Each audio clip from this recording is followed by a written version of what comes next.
everyone. Welcome to the Choir Directors Academy. I am your host, Angeline Lane. It's so good to see you out there. It is good for you to see me. Any day above ground is a beautiful day. We are also praying for those who have experienced losses on this week and any other day prior to this day. We pray that God gives them strength, and people are going through a lot of different things at this time, but we pray that God's grace and his mercy covers everyone and that he supplies us with what we need. I'm glad to be here on today. Look, do me a favor, like and share this video so that we can get the message out to those of you on Facebook. Do that for me. Those who are on YouTube, please do me a favor, click that share where you can copy the link and share it with your friends and family and let them know that the Choir Directors Academy is on the air. So many people are watching that are not choir directors. I'm so surprised, and they tell me that how what I talk about inspires them in their everyday life. And you know, actually that's the end goal. As long as I can inspire someone to want to do better, be better at what they do, and use that gift and that talent to inspire others, and it's like a chain reaction. That's the goal in life, to inspire before I expire, okay? Shout out to those who are on YouTube. Hi, Charlotte, how you doing? Thanks for tuning in. And those of you who are on Facebook, Zaire, Nabinka, hey, Scott, good to see you. Listen, we're going to jump right into this. Hey, Annette, good to see you too. We're going to jump right into this. And those who missed the live will be able to go back and replay. That's the beautiful thing about replay. Last 2 weeks ago, we talked about Directing 101, and because a lot of people were asking me, how did you become a choir directress? Who are the people that influenced you? Who did you get your training for? And I kind of went through that, explaining my beginnings with my mom and other directors and directresses that influenced me. And I kind of took it further, being involved in the competition side of performance. And I enjoyed it, and I hope that from the feedback that you all gave me, that it inspired you, and you were kind of surprised at my background. But it's kind of hard to capsulate it and put it in a form that makes it, you know, because it's this kind of thing that in each of us experience, that if anybody tried to get you to describe how did you become who you were, it would take a little bit for you to do it, because you don't think of those things every day. You just do what you do and you keep going. But when they come to you and they want to know how, then it kind of, you know, you kind of sit there like, I don't know. So for those of you in the future, prepare yourselves. So when people ask you the question, you're able to give them an answer. Now, when you're talking about Jesus and salvation, I can whip that out right quick. But, you know, those things you kind of like don't think about. But this week I had, thank you all so much for your questions and for your inquiries. And those I use to do the shows, because as most times, everyone pretty much has the same question. It's just that some people are not bold enough to ask, right? So if 2 or 3 people come to me with a question, pretty much there are quite a few other folks out there that's got the same question. They just don't want to bring it up. You know, they don't want to be, you know, out of order or dumb or whatever you want to call it. But to me, no question is dumb. No question is ignorant. I mean, if you don't know, how else are you going to get knowledge unless you ask a question? All right, this week, we're going to talk about planning music, planning your music for your choir, for your department, for whoever. Some people have jobs that are like music therapy, or they have jobs where music is part of what they do. You know, they may work in a retirement home, or they may work in some places.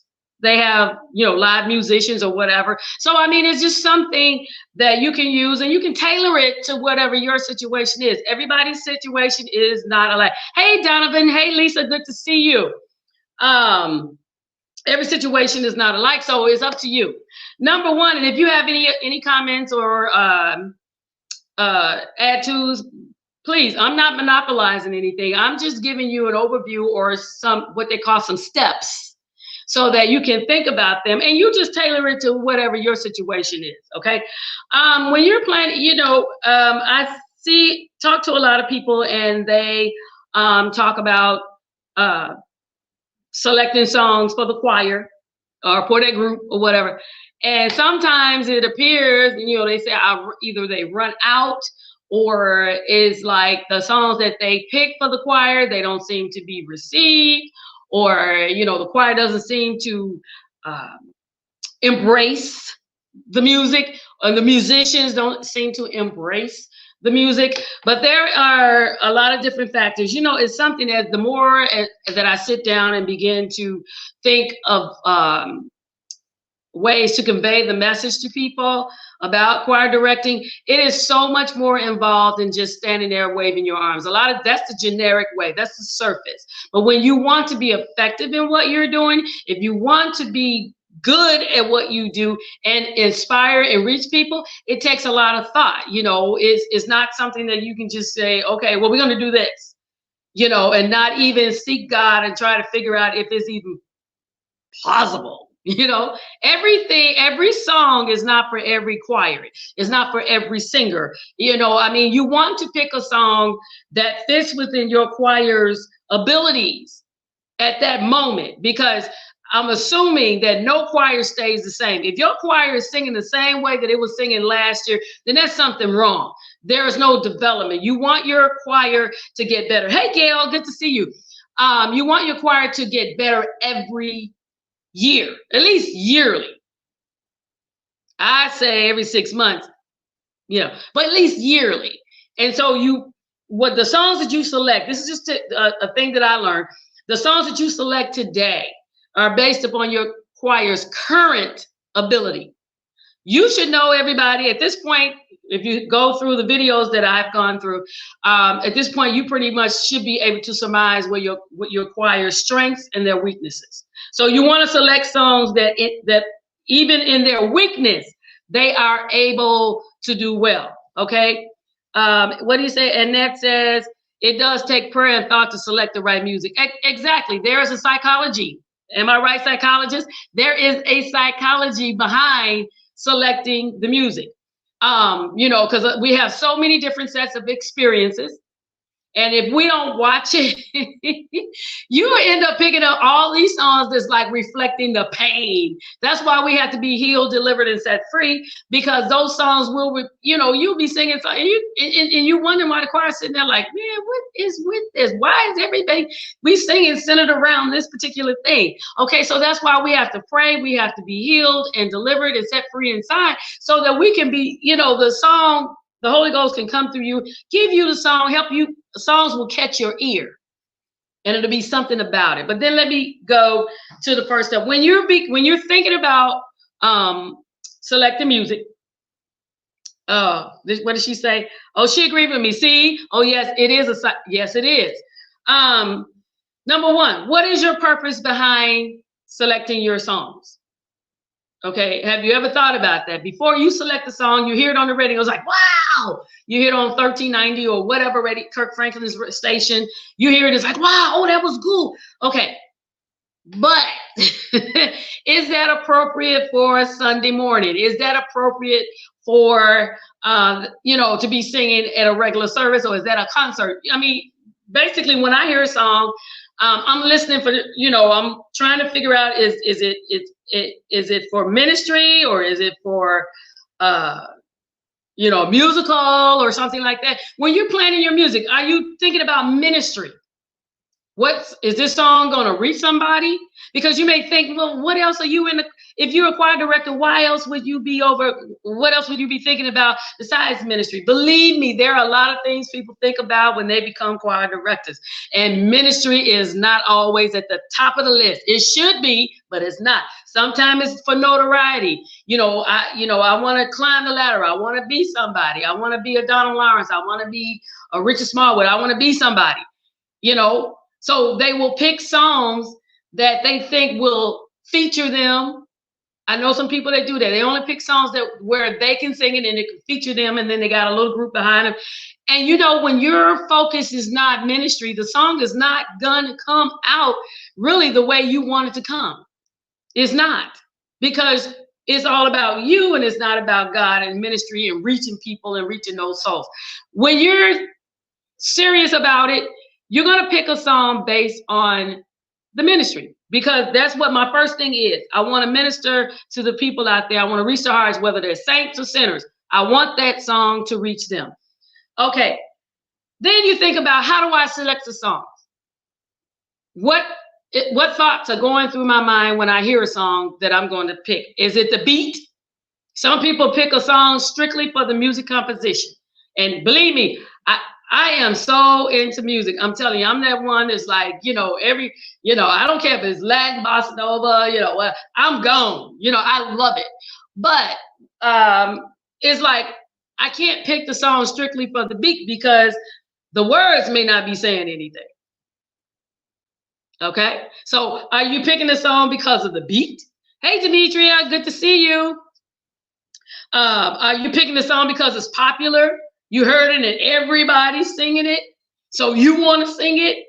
Or, are you picking the song for the message? What is it saying? It's cool to get all of these songs, but what are they saying? When you sit down and think about it, it's like,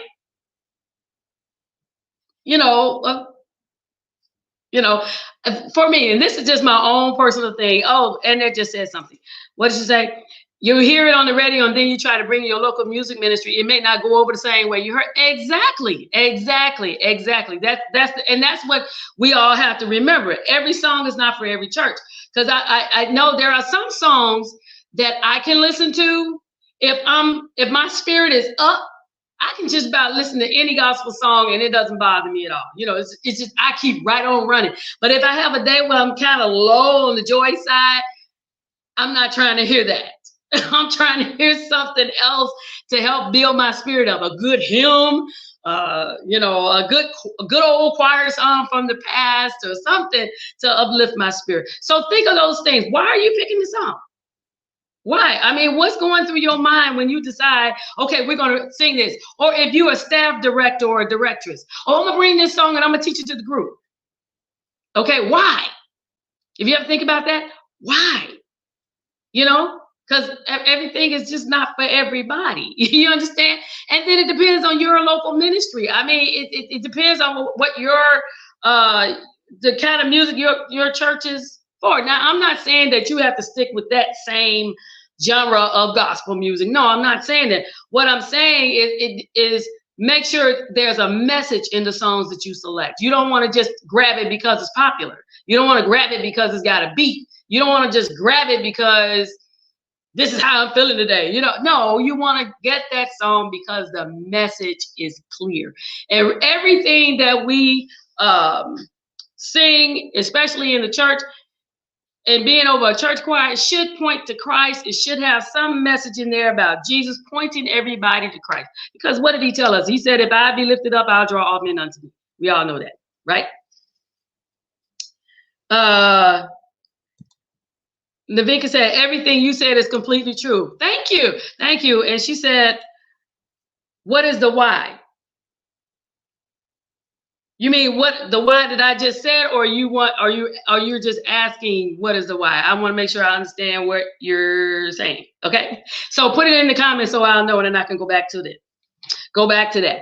But definitely, there is a responsibility for the music that you select, and make sure you keep that in mind when you do that. You have a responsibility. It's not just to be in front, because remember, as a choir director, you are a pillar of that church. You have influence, which is part of the reason why some people want to be what they are. But you have influence, okay? You just can't be all willy-nilly or milli-vanilly or whichever one and think everything, is okay. No, you have an impact on that service, okay? What did you say, Navinka? She said, oh, agreeing with me, everyone needs a why when she was, exactly. Yeah, okay. That's what I thought you were doing, but I want to make sure. I'm like, why is she asking me a question? I should be asking you. Anyway, but yeah, you have a responsibility. You're a pillar of that church. Think about it. You are in charge of that music from not just when the choir gets up, but you're in charge of that music from the time the first note comes out that praise team's mouth. From the time that first note on the organ, the first stick on the drum, the first click of that bass, you are in charge of their service from point A till they walk out that door. You're even responsible for the benediction song. You're responsible for the entire flow. So you cannot afford to be like, well, okay, whatever. No, you need to be constant. You need to be in tune with what's going on. Have your list, which is what I'm going to get to later on. Have your list of songs of possibles, so that you always at the ready. You don't know, everybody's church, the pastor doesn't tell you what the sermon is. So you need to be at the ready. And in that case, you need to listen to God, because he can drop a song in your spirit that flows right with the message, or after the message. Is the type of song that they need to hear to more or less put it like a gentle shower on the message, or to help solidify the message that was just given. Okay. Now, this comes to the part that a lot of people kind of stumble at, and I got my little portable virtual piano, just in case I decide to just in case I decide to sing a little bit. And yes, Navinka, my vocal coach, I did warm up. Okay, so don't get me if I sound a little rusty. Betty said, "Oh yeah, she's agreeing with me as well. That's so true." All right. Now, when you're planning your songs for your choir, and if I'm doing my best not to come across mean or anything, mean or anything like that. I'm not trying to do that, but I'm really trying to help people. Okay. All right. When you pick a song and you decide to sing the song, bring the song in for your choir, and you all, whatever, you gave it to the musicians, and you in a rehearsal. But let me back this thing up before you even get to rehearsal. When you select a song and you got your plans and whatever else, the first question you should ask yourself is, can I sing the song? Okay? Make sure you are able to sing, S-I-N-G, the song. There is no sense of you as a director, directress, bring in a song that you cannot sing.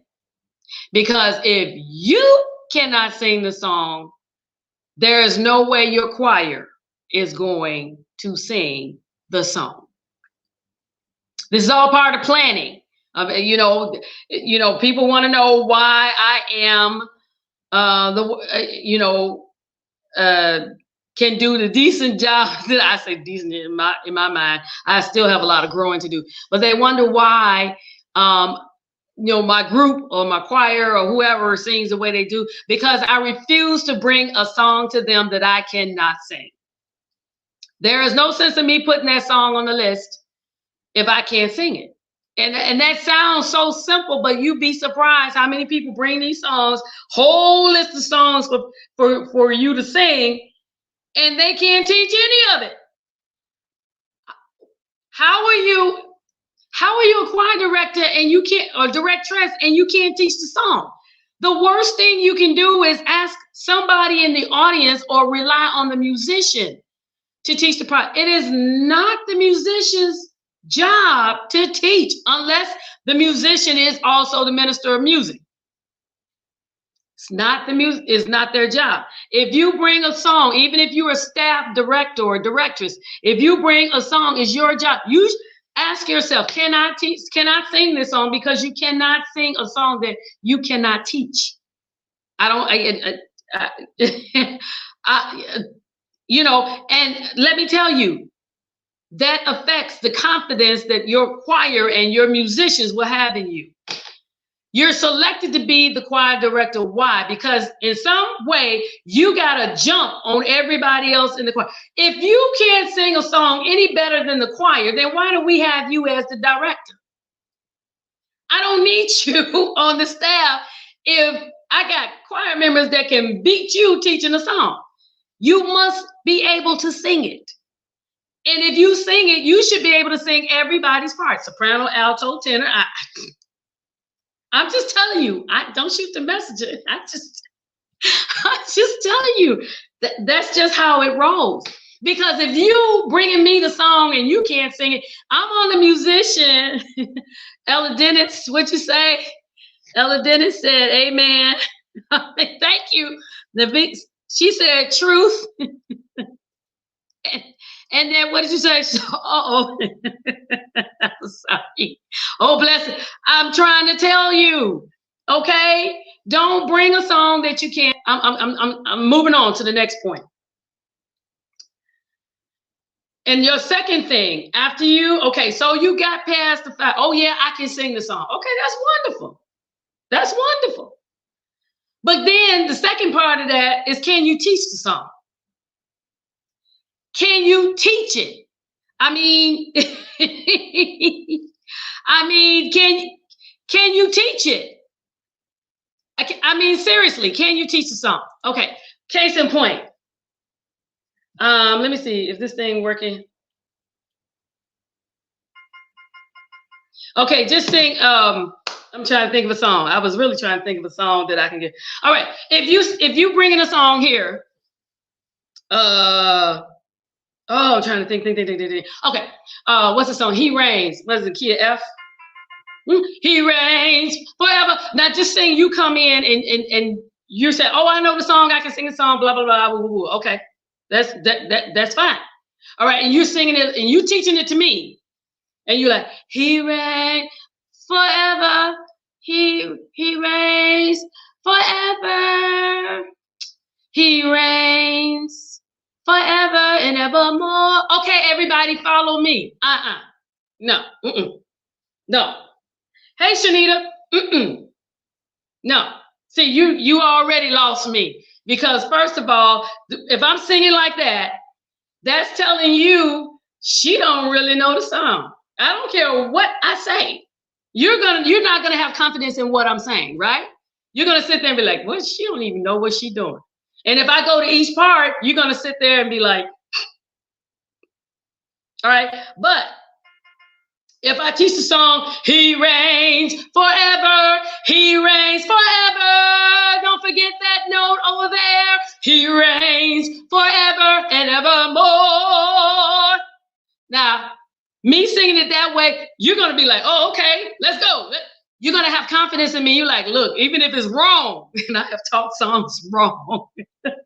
But the fact the choir went right with me, they were like, look, I don't care if it is wrong. I'm going with her because she seemed to know what she's doing, right? Makes a big difference. So if you can't teach that song with confidence, then you shouldn't bring the song. You shouldn't plan to bring that song to everybody else. You shouldn't. You shouldn't, because then you're gonna, you're gonna mess up the whole. You're gonna mess up or muddy the water. You don't want to do that. Okay. When you're planning your songs, look at the complexity of the song. If you know, and this is not a put down because I sing all of them.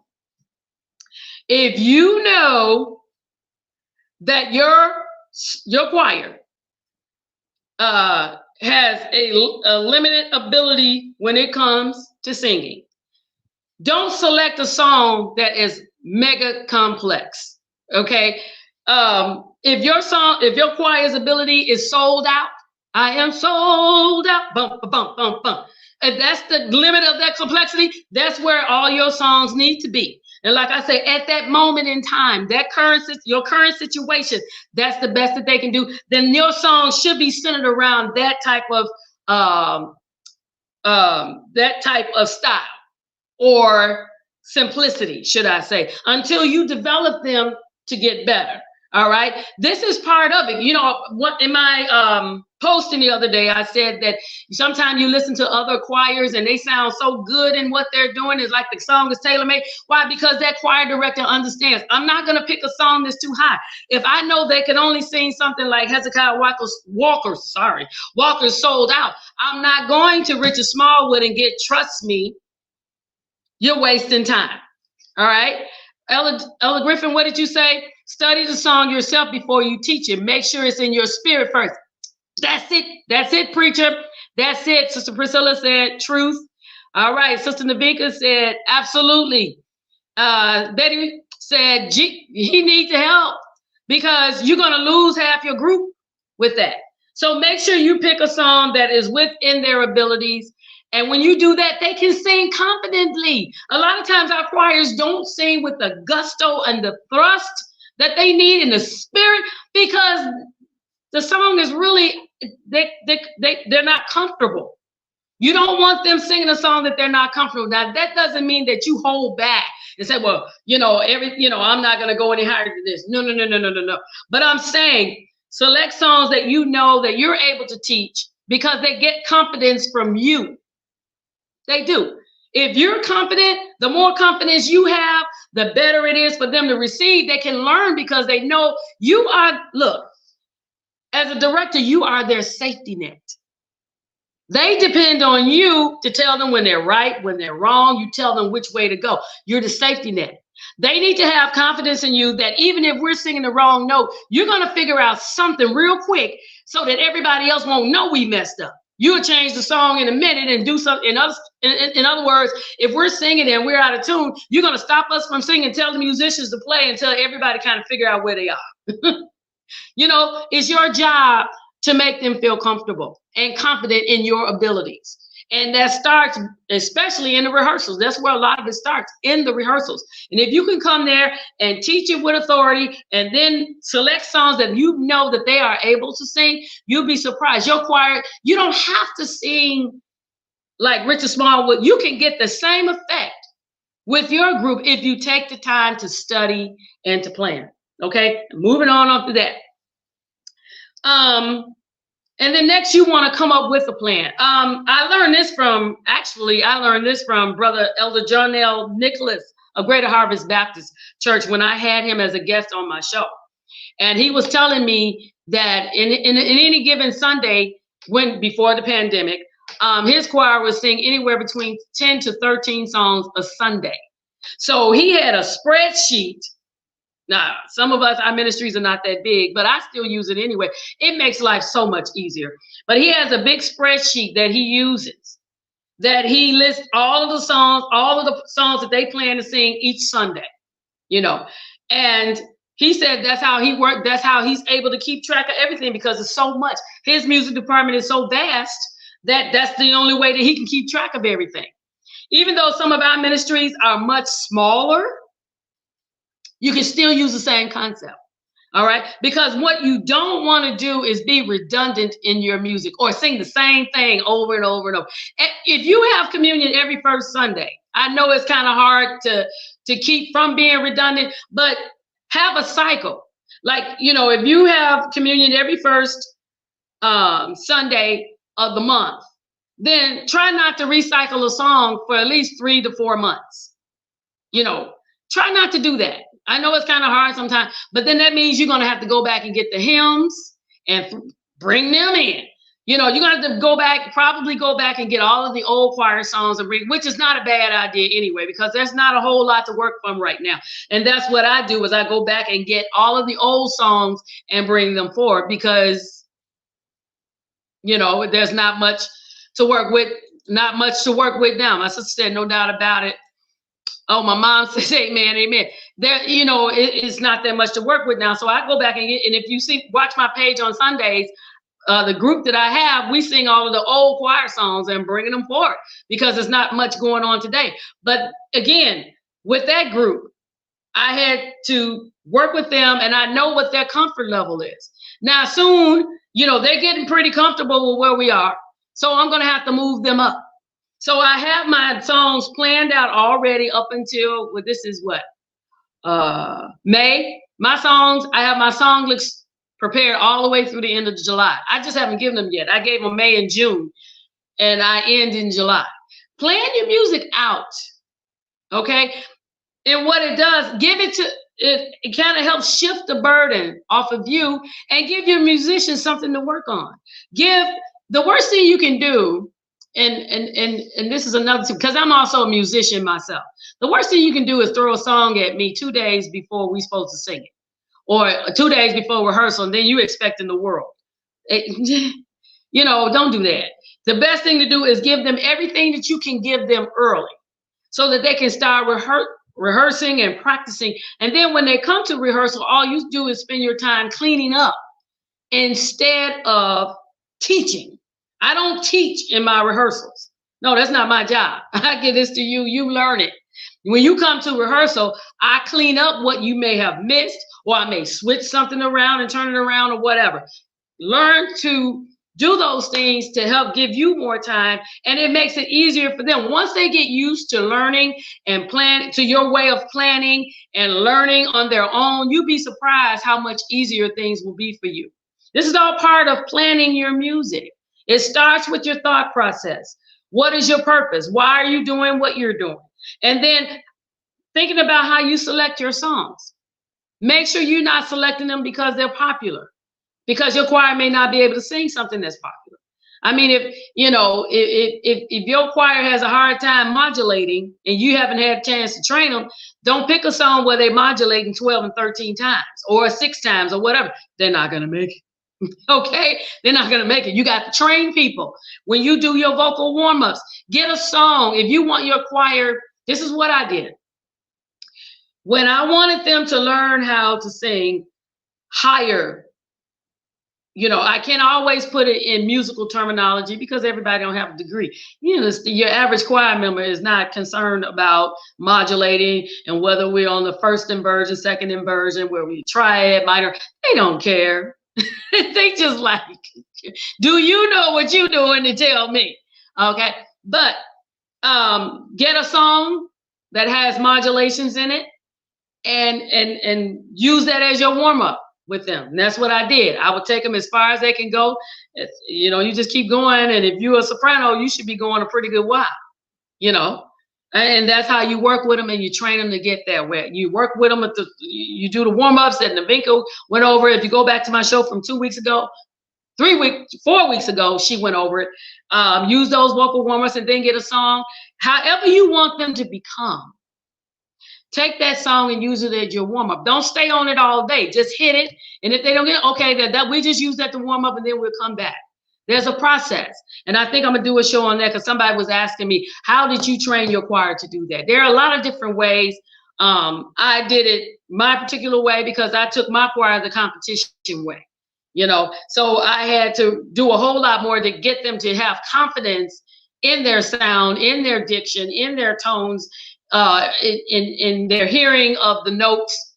Because, you know, when you're up there, I always did a cappella. So you can't relax. You don't have music as a crutch. Okay, you want it, and that's another show. Training your choir to not to depend on music to support their voices. That's a whole nother show, and I don't want to get off into that. But planning, that's how you plan what you do. Okay, and it makes it easier on you. Oh, it's going to be a little difficult to kind of shift everybody's thinking. That's always a little shaky, a little difficult. But once you get on that road, they'll be okay. But the change starts with you. It starts with you. And once you change and you implement them and you change, the choir is going to follow behind you because they're going to like what they see. Every choir, I don't care who they are, every choir wants to be proud of their director and their directress. Oh, yeah. So they can go around and say, well, so-and-so is my directors and blah, blah, blah, blah, blah, blah, blah, blah. And they, you know, blah, blah, blah, blah. That every choir wants to be proud of their leader. Who doesn't? I mean, I want to be proud of whoever my leader is. I don't really know, but you know, whoever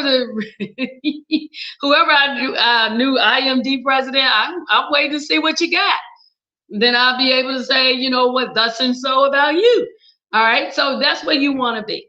All right, you want to take the time to think about things. You want to assess your group, know their abilities, pick songs that will promote them, make them look good. You know, make them feel confident that what I'm singing, I actually know. You don't want to sing something you don't know. That's a bad feeling. All right. And when they sing songs that they know, they will sound just as good singing what they sing as Donald Lawrence is with whoever he has, as Richard Smallwood has with his group. They can have the same power and tenacity. It all depends on you, your motive, how you teach, how confident you are in what you're doing. Okay. That's all I got for tonight. That's all I got. What? Wait a minute. And that said, hit it and quit. Yeah, that's it, exactly. Come straight in, do the job, pew, move on. That's exactly what you do. Listen, I hope whatever I said tonight has helped you, or at least given you a guide or a platform or just kind of like steps to help you get along your way. You know, and like I said, you have to tailor it to how your organization or how your church is. Okay. But I just want to give you some things to think about. You know, everybody can be good at what they do. I want to see everybody good. I do what I do. I love it. And I thank God for the gift and the responsibility of the gift. And I don't mind sharing it and giving other people insight on how to become better. Okay. Because whatever you do for God in God's house, whatever work you do, you want it to be great. You want him to be proud. You want him to say, good and faithful servant. You don't want him looking at you like, take that talent away and give it to somebody else. No, you don't want him to do that. You want him to be proud and of what you're doing and say, well done, my good and faithful servant. That's what we all want to hear him say. Listen, thank you all for joining me on tonight. Put your comments down there if you want any other show, any other thing you want me to discuss. Let me know, and then I can either do it myself or I'll bring some friends on and we can all chit chat about this thing. Let's do better. The pandemic is coming. We're on the other side of the bell curve. And I'm hoping and praying that we stay on the other side. So a lot of churches are beginning to open back up. Yes, and so that means the departments will be revived. We don't want to come back with the same thing we had before the pandemic. No, we don't want to do that. We want to come back more enthused, refreshed, revive, good thought processes to put in place so that our departments can grow and thrive and become better than they were before the pandemic. Yes, we are post. And that's the way we want to be. Thank you all so very much. I love everybody. I thank God for each and every one of you. Please like and share this video. Don't forget to tune in 2 more weeks. I think the next show, I think I'm going to give you all a mini concert. I think that'd be kind of nice. Maybe I'll find one of these musicians and they can play. Ella Griffin, maybe I need to get you to play some old choir songs just to give us an idea of some songs that we can bring back. You'd be surprised. One person can play a song and it just invoke or awaken all of these old songs that we used to sing back in the day, because we used to have a lot of fun singing in the choir. The choir was the place to be. Yes. And it's my job to help you, everybody out there, bring the choir back and make it be what it's supposed to be. Love each and every one of y'all, and peace.